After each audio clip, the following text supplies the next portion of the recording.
Et votre invité aujourd'hui dans la grande interview en direct sur Boursorama, c'est Éric Chanet. Bonjour. Bonjour. Conseiller économique à l'Institut Montaigne. Alors on a eu une semaine de secousse la semaine dernière sur les marchés, vous avez suivi ça j'imagine.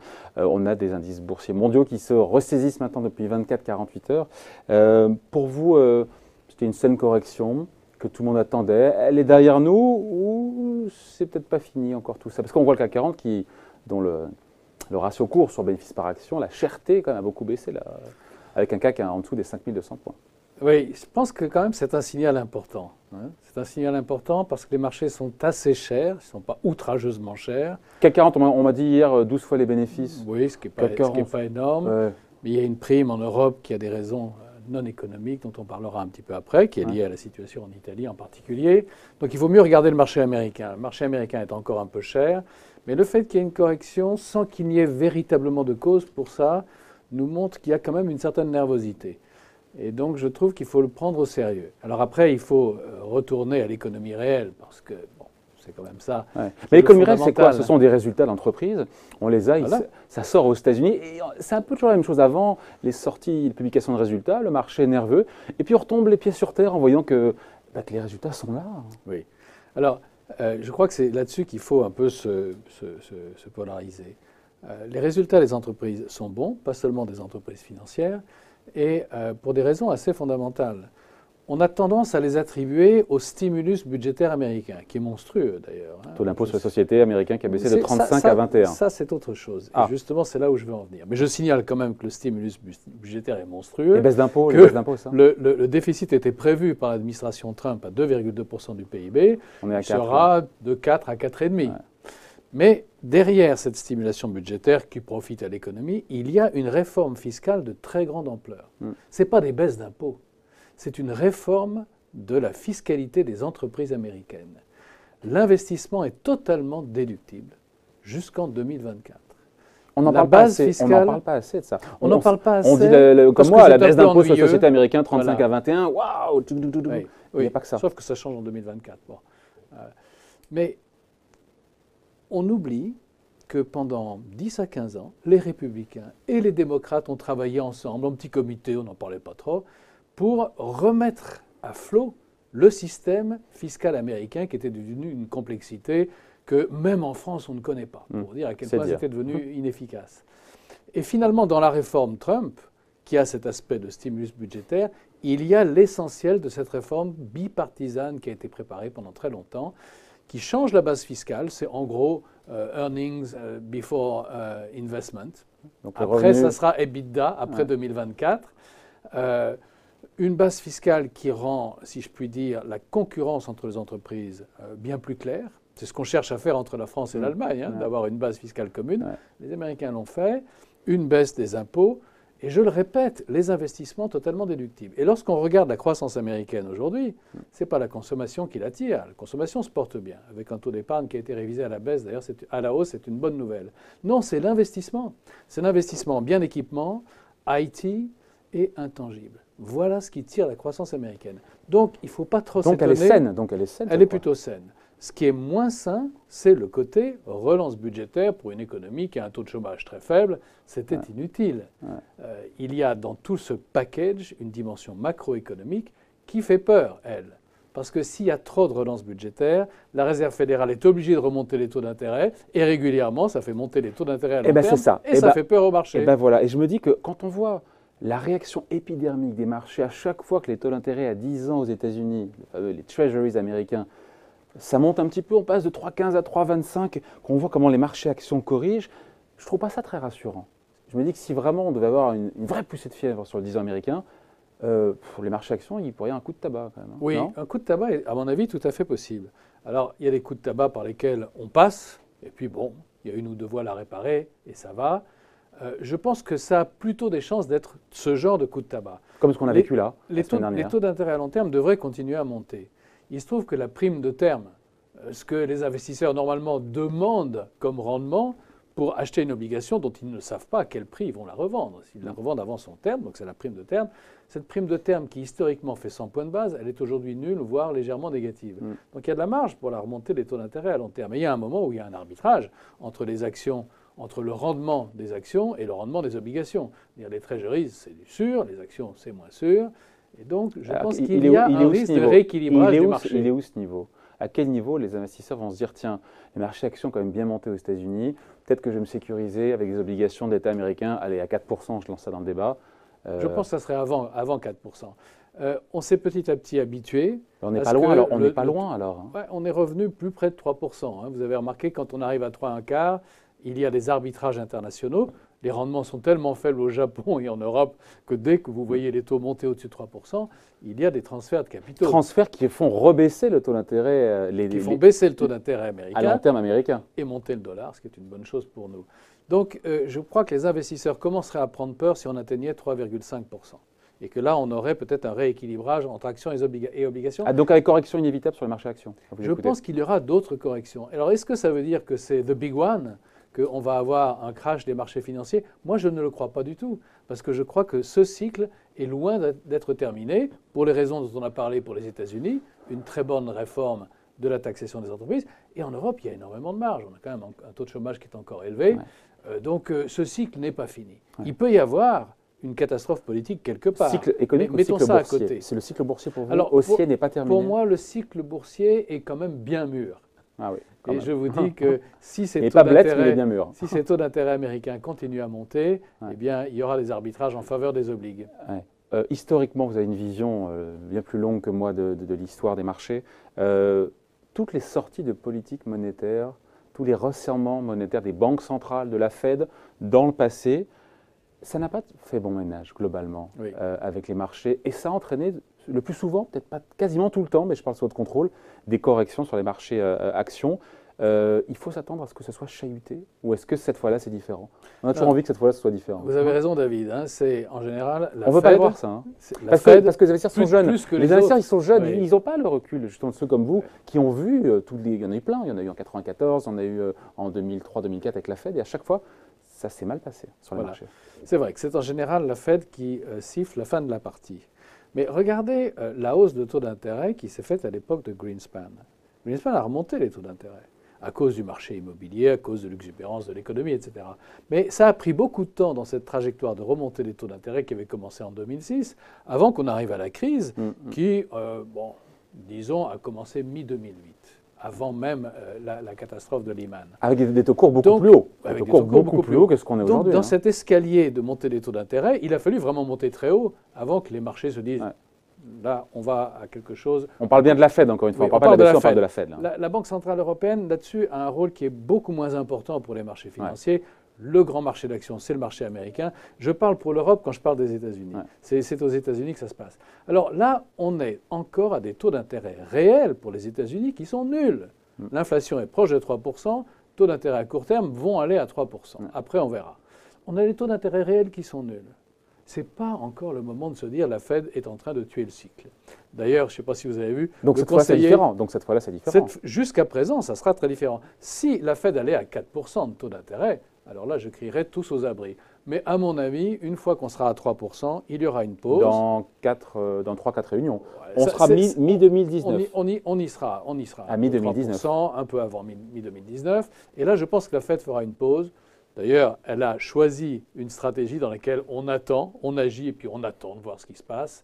On n'y est pas encore, à ces 3%, on ira. Elle a viré d'ailleurs le terme accommodant, pardon, je vous coupe, elle a viré le terme accommodant de son communiqué, sous-entendu que sa politique n'est plus accommodante, donc peut-être que la fin des hausses de taux est pour bientôt. J'ai bien compris ou pas? Elle n'a pas dit restrictive. Hein. Non. Je pense qu'on s'arrêtera à 3%. Voilà.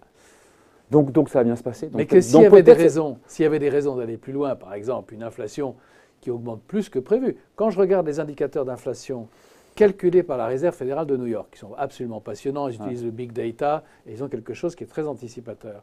Eh bien, on va à 3,5-4% d'inflation. On verra comment la Fed réagira à ce moment-là. On va vers 3,5 à 4%, oui, c'est pas ce qu'on voit dans les chiffres officiels. Pour l'instant, on voit du 2,7.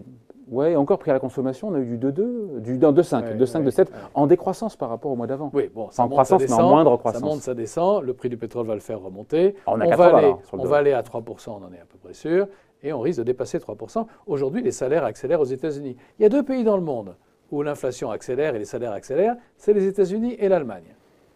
On peut peut-être revenir à l'Europe. Parce que ça, c'est un point aussi extrêmement intéressant. Alors justement, tiens, l'Europe, on manque de temps, je vais parler de la Chine, on va parler de l'Europe, vous avez raison, parce que le gouvernement de coalition populiste... On parle de l'Italie. On parle de l'Italie, bien sûr, on revient en Europe sur cette copie budgétaire qui a été envoyée lundi soir, juste avant le gong de minuit, comme c'était prévu, à Bruxelles. Vous avez le sentiment que Rome a lâché un peu de l'Est quand même le gouvernement d'avant avait dit on ferait 0,8% de déficit public en 2019. Celui-là dit on fait 2,4, mais année après année, on va réduire de 0,3 points. Est-ce que les mesures qui ont été retenues par ce gouvernement sont bien en dessous de ce qui était promis pendant leur campagne? Est-ce que ce budget, bon, la question est claire, est-ce que pour vous, ça sera quoi qu'il en soit une provocation pour Bruxelles, pour la Commission européenne? On va au clash d'ici 15 jours, la Commission européenne va retoquer. Et donc, après, derrière, il y a les agences de notation qui vont peut-être dégrader.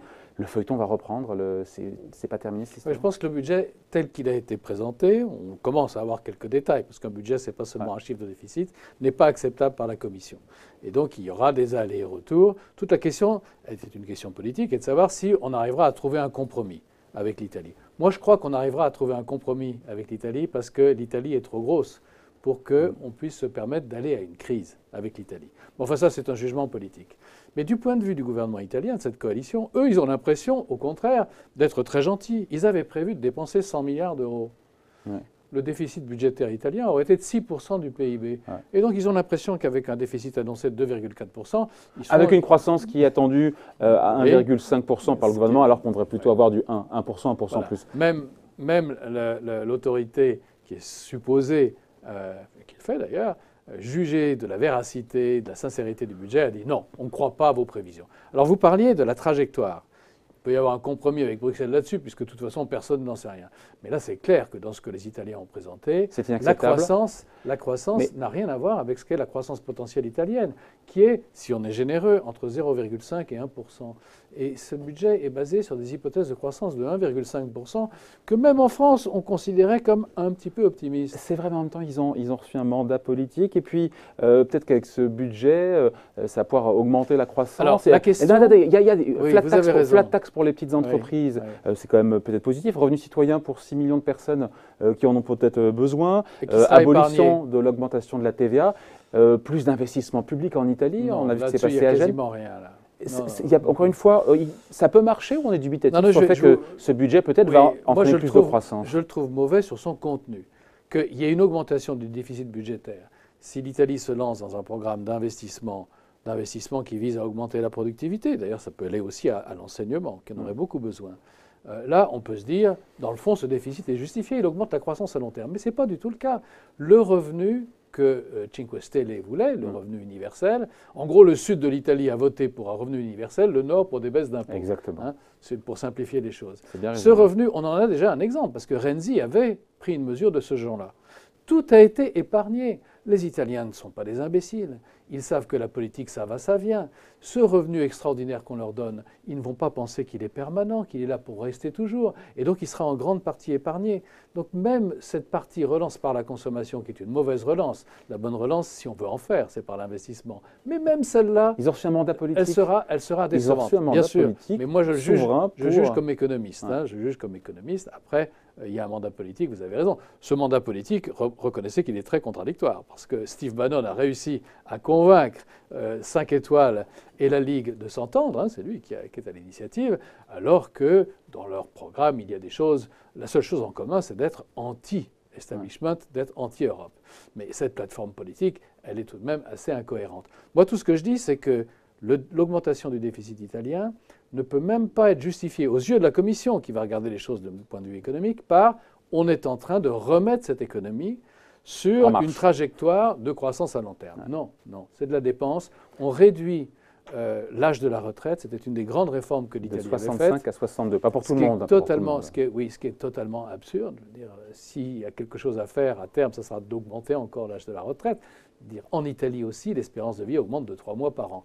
Donc, on a plutôt quelque chose... Oui, c'est une bonne nouvelle. On a plutôt quelque chose qui va complètement dans la mauvaise direction. Et donc, je pense que ça se passera mal avec la Commission, mais je pense qu'on arrivera à un compromis.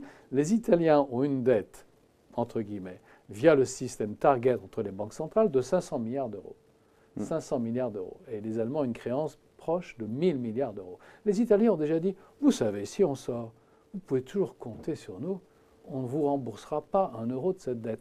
C'est pour vous dire qu'il y a des enjeux politiques, économiques et financiers qui sont tellement importants qu'on aura un Et dans ce bras de compromis. fer entre le gouvernement italien et Bruxelles, qui a le plus gros biscotto pour le coup? Parce que chacun mettra de l'eau dans son vin ou est-ce que l'un peut faire plier l'autre? Moi, je pense qu'il n'y a pas le choix. Il faut accepter qu'il y a une coalition en Italie qui va appliquer une partie de son programme. Que ceci est la règle démocratique et que la Commission devra mettre de l'eau dans son vin. Et que toute la question, ça sera que va-t-il se passer sur les budgets suivants? Et que c'est là-dessus que la Commission va essayer, avec les partenaires de l'Italie, dont l'Allemagne et la France, de mettre une pression maximale. Donc, quelque part, les marchés vont dans votre sens aussi, parce que quand on voit les taux à 10 ans sur la dette souveraine américaine, on est redescendu en dessous des 3,5%. On se dit que c'est le calme avant la tempête, quand même, parce que moi, j'attends de voir en fin de mois, sauf si c'est pricé par les marchés, ce qui va se passer quand les agences de notation vont dégrader d'un cran ou de deux, ou d'un cran avec perspective négative, et donc que la dette italienne souveraine soit un cran de la catégorie spéculative. Oui. Pardon, je ne veux pas avoir d'un Cassandre et tout voir en noir. Non, mais Oui. c'est le calme avant la tempête. En même temps, vous dites qu'on aboutira à un accord. Oui, je pense qu'on aboutira à un accord, ce qui n'exclut pas un peu de volatilité. Il est possible que le spread entre l'Allemagne et l'Italie continue à augmenter, puis ensuite se réduise. Les marchés réagissent immédiatement, et puis on s'aperçoit après qu'en réalité, il y a des facteurs de résilience très importants. Regardez, la partie de la dette qui n'est pas détenue par des résidents, c'est-à-dire en gros les banques italiennes qui sont en train à nouveau de remplir leur bilan de BTP, enfin d'obligations de l'État italien. Les non-résidents qui détiennent encore 35 à 40% de la dette, ils détiennent une dette qui a une maturité de 11 ans. 11,4 années. Donc le Trésor italien, qui est absolument remarquable techniquement, a très bien géré son affaire. Donc les taux d'intérêt peuvent monter. Quand on a une telle duration de cette dette qui est détenue par des non-résidents, ça donne aux non-résidents un pouvoir assez faible de pression sur le gouvernement. Donc il n'est pas négligeable. L'écart de taux d'intérêt à court terme est pour moi beaucoup plus inquiétant que l'écart de taux d'intérêt à long terme. À court terme, il y a 150 points de base d'écart entre l'Allemagne et l'Italie. Or, les banques italiennes prêtent à des taux qui ne peuvent pas être inférieurs à ceux de leur propre État. Donc ce sont les entreprises italiennes qui souffrent. Donc ce qui m'inquiète plus que des catastrophes de marché, il y aura de la volatilité, le compromis sera salué par les marchés, si j'ai raison. En revanche, pour les entreprises italiennes, c'est mauvais. C'est mauvais pour les banques italiennes, si c'est mauvais pour les entreprises. Et là, on a quelque chose qui fait un peu peur quand même. C'est-à-dire que cette espèce de cercle vicieux entre les banques dont les créances douteuses étaient en train de diminuer risque d'augmenter. Les banques italiennes qui sont gavées de BTP, d'obligations d'État souverain italien, qui on voit mécaniquement dans leur bilan des actifs qui vont se déprécier. Absolument. Elles sont mark-to-market, en tout cas pour une part de leur bilan. Des entreprises pour lesquelles l'accès au crédit va devenir plus difficile, et je parle là des petites entreprises italiennes, c'est ce qui fait quand même la force. Et donc une croissance qui ne sera pas 1,5%. Et une croissance qui sera très probablement inférieure à 1,5%. La boucle est bouclée. C'est toujours passionnant d'être avec Éric Chanet, conseiller économique donc, de l'Institut Montaigne, qui était donc l'invité de la grande interview en direct sur Boursorama. Merci beaucoup. Merci David. Au revoir.